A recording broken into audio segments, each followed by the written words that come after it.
आप सबको ICS part 2 computer science के लेक्चर नंबर 6 में खुशामदीद कहता हूं। आज हमारा टॉपिक है basic structure of C program. Basic structure of C program को समझने से पहले हमारे पास दो तरह की अप्रोचेस यूज की जाती हैं प्रोग्रामिंग लैंग्वेज में प्रोग्राम्स को डेवलप करने के लिए, प्रोग्राम को डिजाइन करने के लिए।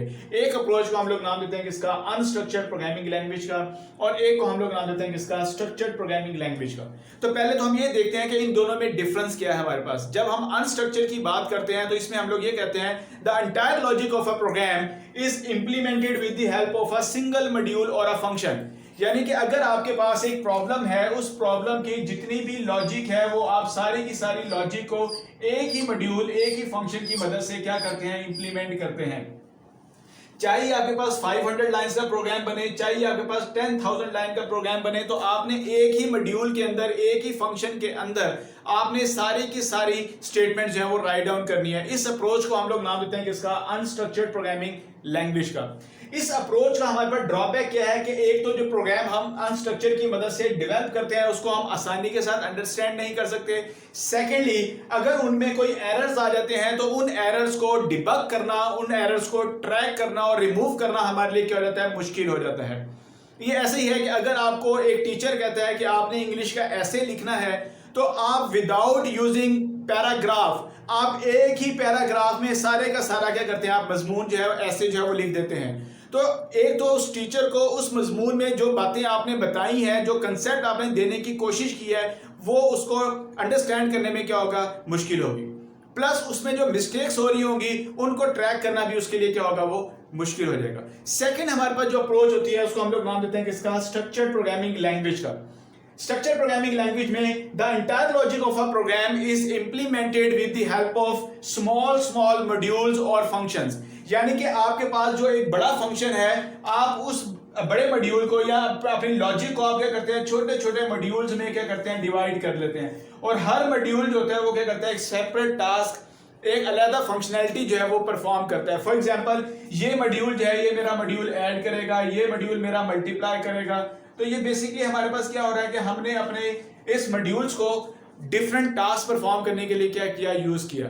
जब हम स्ट्रक्चर्ड प्रोग्रामिंग अप्रोच यूज करते हैं तो एक तो प्रोग्राम को अंडरस्टैंड करना हमारे लिए आसान हो जाएगा और प्रोग्राम को डिबग करना जो होता है वो हमारे लिए आसान होता है। सी लैंग्वेज जो है वो जो अप्रोच यूज करती है उसको हम लोग नाम देते हैं किसका, स्ट्रक्चर्ड प्रोग्रामिंग लैंग्वेज है। यानी कि सी लैंग्वेज में हम लोग स्ट्रक्चर्ड प्रोग्रामिंग अप्रोच जो है वो यूज करते हैं प्रोग्राम्स को इंप्लीमेंट करने के लिए। स्ट्रक्चर ऑफ सी प्रोग्राम को समझने से पहले यहां पर मैंने कुछ स्टेटमेंट लिखी है, जो कि एक सिंपल सा प्रोग्राम लिखा है जिसके अंदर हमने एक स्टेटमेंट लिखी है printf और उसके अंदर लिखा है हेलो पाकिस्तान। ये प्रोग्राम क्या करेगा, स्क्रीन के ऊपर सिंपल एक मैसेज जो है ये प्रिंट करेगा।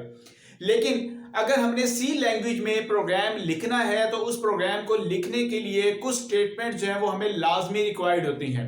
तो अगर मैं इस प्रोग्राम को देखूं तो इस प्रोग्राम को मैंने दो पोर्शंस में मैं डिवाइड करता हूं। ये पहला पोर्शन मैं कहता हूं यहां तक, that is my first portion.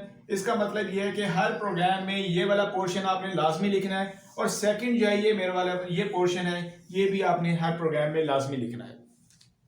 इसके दरमियान ये जो स्टेटमेंट लिखी हुई है printf हेलो पाकिस्तान, यहां पर आप अपने प्रोग्राम की लॉजिक के मुताबिक, अपने प्रॉब्लम के मुताबिक स्टेटमेंट जो है वो लिख सकते हैं। लेकिन ये वाली स्टेटमेंट जो ऊपर वाला ब्लॉक है और ये नीचे वाला ब्लॉक है, ये हर प्रोग्राम में आपने लाजमी लिखने हैं। और एग्जाम में भी अगर आपके पास प्रोग्राम का क्वेश्चन आता है या प्रैक्टिकल में आपके पास क्वेश्चन आता है तो इसके मार्क्स होते हैं, ऊपर वाली बॉडी के और नीचे वाली बॉडी के आपके पास मार्क्स होते हैं। आपको 2 या 3 नंबर जो है आपको दिए जाते हैं। अगर प्रोग्राम की लॉजिक आपको नहीं भी आती तो एटलीस्ट आप इतना लिख आएंगे तो आपको इसके मार्क्स मिल जाएंगे। अच्छा, अब उसके बाद बात हम ये करते हैं कि जो चीजें हमने यहां पर लिखी हैं ये हमने कोशिश करनी है कि सारी की सारी ये किस में हो, लोअर केस में हो। लोअर केस से क्या मुराद है कि छोटी एबीसी में हो। इसका मतलब यह है कि सी जो है ये केस सेंसिटिव लैंग्वेज है। जो कुछ आप लोग लिखते हैं स्मॉल केस में उसके मीनिंग डिफरेंट होते हैं, और जो कुछ आप अपर केस में लिखते हैं उसके मीनिंग डिफरेंट है। तो जो लैंग्वेज आपको फंक्शंस, जो आपको कीवर्ड्स प्रोवाइड कर रही है, या लैंग्वेज में जो पहले से चीजें डिफाइंड हैं, वो तमाम की तमाम आपकी किस में है, वो लोअर केस में है, स्मॉल केस में है।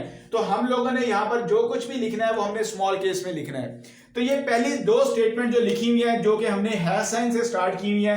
ये पहली स्टेटमेंट क्या है, हैश साइन, इंक्लूड और एंगल ब्रैकेट्स के अंदर लेस देन और ग्रेटर देन की ब्रैकेट के अंदर मैंने लिखा है stdio.h। इससे क्या मुराद है, स्टैंडर्ड एसटीडी से मुराद है आपके पास स्टैंडर्ड, आई से मुराद आपके पास है इनपुट, ओ से मुराद आपके पास है आउटपुट और एस से मुराद आपके पास है हेडर फाइल।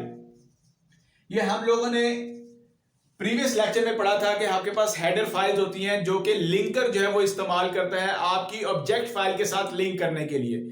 यहां पर ये जो हेडर फाइल्स होती हैं ये बेसिकली इसलिए यूज की जाती हैं, इनके अंदर जो पहले से प्री डिफाइंड फंक्शंस हैं, प्री डिफाइंड फंक्शन कौन से हैं जो कि लैंग्वेज में पहले से डिफाइंड है, उन फंक्शंस की इंफॉर्मेशन जो है वो इस इन हेडर फाइल्स के अंदर मौजूद होती है। यहां पर मैं printf फंक्शन लिख रहा हूं, इस printf फंक्शन की जो इंफॉर्मेशन है वो किस फाइल में पड़ी हुई है, stdio.h फाइल में पड़ी हुई है। यानी कि जितने भी इनपुट आउटपुट फंक्शंस हैं उन तमाम फंक्शंस की इंफॉर्मेशन आपकी किसमें होगी, standard input output header file में। ये ऑब्जेक्टिव में भी क्वेश्चन पूछा जा सकता है और standard input output header file के बारे में आपसे शॉर्ट आंसर में भी पूछा जा सकता है कि stdio स्टैंड्स फॉर, या ये हेडर फाइल जो किस लिए यूज की जाती है। उसके बाद हम बात करते हैं इंक्लूड conio.h। conio से मुराद आपके पास है console input output header file. Console basically हम किसे कहते हैं, जितनी भी आपकी इनपुट डिवाइसेस होती हैं, जितनी भी आपकी आउटपुट डिवाइसेस होती हैं, उनको हम लोग नाम देते हैं किसका, कंसोल का। तो यहां पर आपके पास con means console, I means input, O means output, H means header file. यानी कि ये ऐसी फाइल है जिसमें आपकी इनपुट डिवाइसेस और आउटपुट डिवाइसेस के बारे में इंफॉर्मेशन है। अगर आप किसी इनपुट डिवाइस से कोई डाटा रीड करना चाहते हैं या किसी आउटपुट डिवाइसेस के ऊपर कोई काम करना चाहते हैं तो उसकी इंफॉर्मेशन आपकी किस में होगी, conio.h में होगी। यहां पर हम दो फंक्शन यूज कर रहे हैं, एक ये फंक्शन है जिसे CLR, इसे कहते हैं क्लियर स्क्रीन, जो कि स्क्रीन को क्लियर करने के लिए यूज किया जाता है। इस फंक्शन की इंफॉर्मेशन किस में पड़ी हुई है, conio.h में। और यहां पर एक फंक्शन हम लोग यूज कर रहे हैं जिसे हम लोग कह रहे हैं गैची फंक्शन कहते हैं गेट कैरेक्टर। ये आगे जाकर हम इसके बारे में डिटेल में पढ़ेंगे कि ये फंक्शन क्या होता है, इसका पर्पस क्या है। तो यहां पर सिंपल सी बात यह है कि गेट मींस गेट हासिल करना, ch मींस कैरेक्टर और e मींस इको। तो ये एक गैची फंक्शन है। इस फंक्शन की इंफॉर्मेशन भी किसमें पड़ी हुई है, conio.h में पड़ी हुई है। तो अगर आपने ये तीनों फंक्शन इस्तेमाल करने हैं तो इन तीनों फंक्शंस को इस्तेमाल करने के लिए हमें ये दो हेडर फाइल जो है वो इंक्लूड करनी पड़ती हैं। और ये इंफॉर्मेशन हमारे लिए नहीं है, इन फाइल्स की इंफॉर्मेशन हमारे लिए नहीं है, हमारे कंपाइलर के लिए है यहां तक।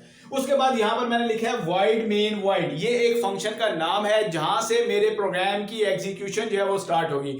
Every C program must have a main function.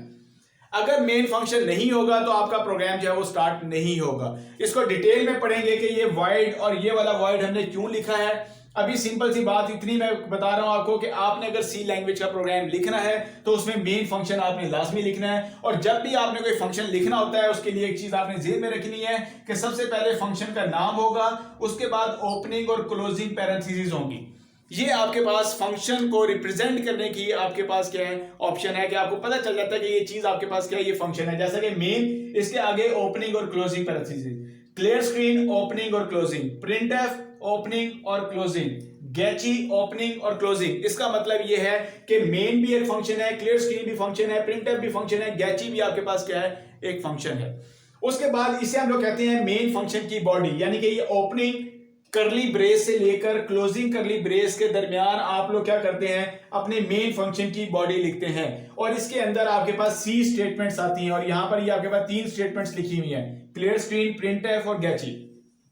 और यहां पर ओपनिंग करली ब्रेस और क्लोजिंग करली ब्रेस, यानी कि यहां पर प्रोग्राम स्टार्ट हो रहा है, यहां से प्रोग्राम आपका क्या हो रहा है, वो एंड हो रहा है। इसके बाद हम बात करते हैं क्लियर स्क्रीन, प्रिंटफ और गैची। अगर आप देखें हर स्टेटमेंट को हमने किससे टर्मिनेट किया, एक कैरेक्टर से टर्मिनेट किया, उसको हमने नाम दिया किसका, सेमीकोलन का।